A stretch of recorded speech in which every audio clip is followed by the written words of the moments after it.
Hey everybody, Lakes Region Aquariums here. I wanted to do an update on Plantcity today. This is the fish room right now. I'm apologizing right now. I know it's loud down here, so that's why I'm going to scream at the phone. It's a little early in the day for the Oscar light to come on. That's why that's off.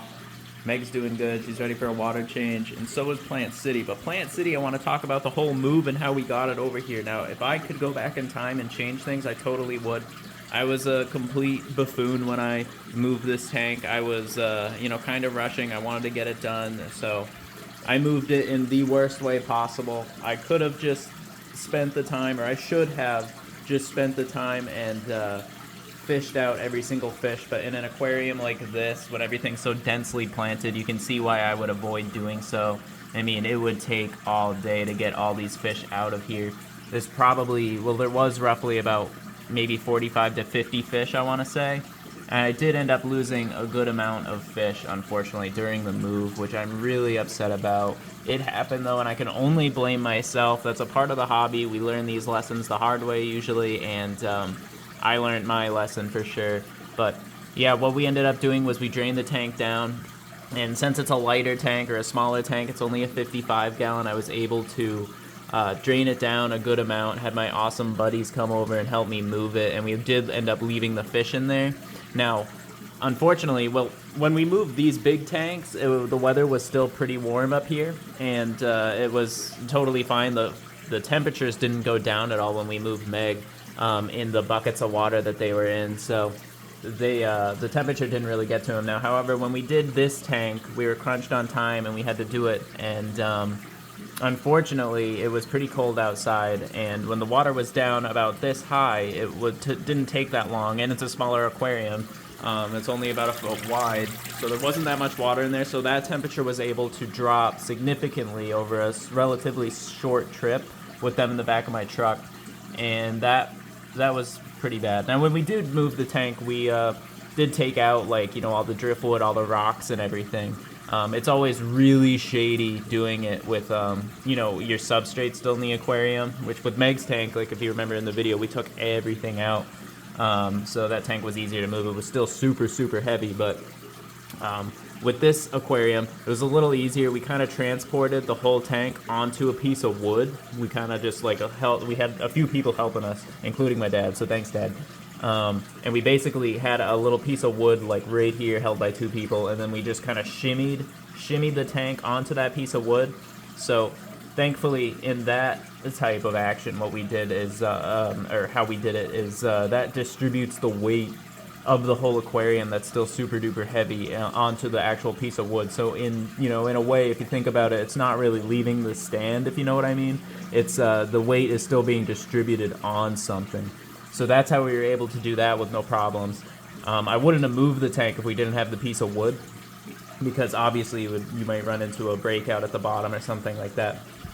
But anyway, yeah, during the car trip, the water went down in temperature super, super bad. It went down a lot. I don't really know how cold it was, but it got pretty cold. But yeah, so I ended up losing a lot of fish, and unfortunately, with the tank water being so low, I drove as careful as I ever have in my whole life, but still, the water sloshing back and forth, that definitely killed some.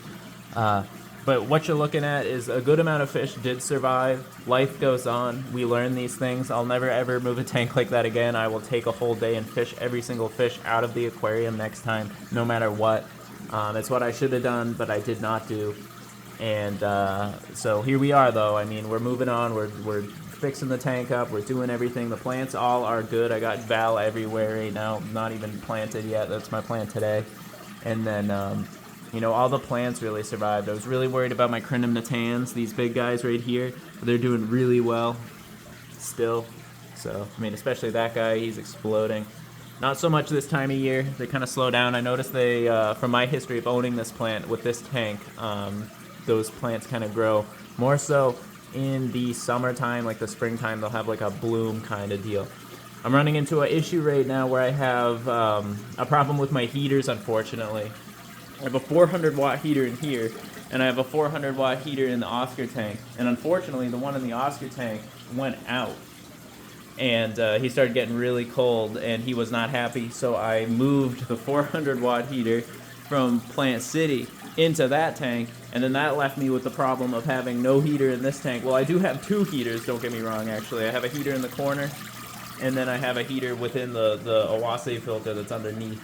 And it doesn't really keep too well in basements. It does not keep the temperature too well. But right now it's nice and warm. And then, so I'm kind of dealing with that right now. I gotta go get a new heater, unfortunately. And it had to happen this time of year, It can't happen in the summertime. It has to happen this time of year. The water's not too bad in the Oscar tank, but it could be a little bit warmer, but he's doing okay now. I cranked the heat in the basement until we get some, until I'm able to get a new heater. So I'm not going to order one. I'm just going to drive out and go get it. But yeah, anyway, I just wanted to show everybody Plantcity is in fact here. I can't wait to start doing videos on it again in the new fish room. So it's looking really nice. And I'm going to clean it up a little bit today, actually, right after I'm done filming this video. And yeah, so that's going to be really cool to see. I'm really excited to keep playing with all my tanks. And life is good. So I appreciate you guys watching this video and taking the time to check it out. Like and subscribe if you want to see more of this awesome journey. I do have a greenhouse outside. You can't see it now, but that's going to be a huge project for me come springtime. It needs a little work for sure, but I definitely plan on expanding my operation for sure. So I got a lot of cool videos that are going to be coming out, but I did just want to touch base on the movement of Plantcity and the things I did wrong, but we still got through it. And you just keep pushing through, make it happen, no matter what. So that's what we have to do as aquarium hobbyists. So never let anything break you down. I lost a lot of fish, and it sucks. I won't lie. I'm really sad about it. And but it is what it is. So learn a lot from it. But I appreciate it again. Thank you guys again, and have a good rest of your day.